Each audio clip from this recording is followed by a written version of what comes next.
Welcome to Not Milk Never Milk. Subscribe if you're lactose intolerant. You start by confirming basics that most people skip. Inspect the cable and connector for visible damage and bent pins. A tiny break can cut charging speed. Next, plug directly into a known good wall outlet and avoid power strips that can lower voltage. Then swap in the original or a certified charger with the correct wattage or amperage rating. Once done, make sure the device feels cool. Heat throttles charging, so stop and let it cool if it's warm. You now isolate whether the cable, charger, or device is the culprit by testing alternatives.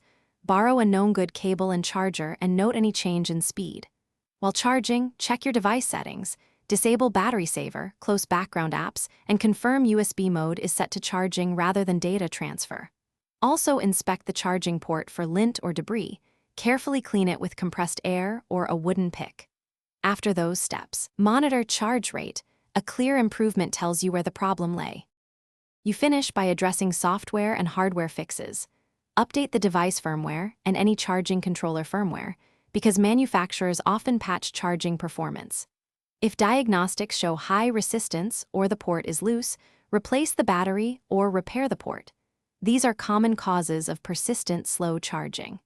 If you still see slow current, measure the cable and charger with a USB power meter to confirm output. If the meter shows correct output but the device accepts little, bring it to a repair. Thanks for watching. If this was helpful, leave a like and consider subscribing. See you next time.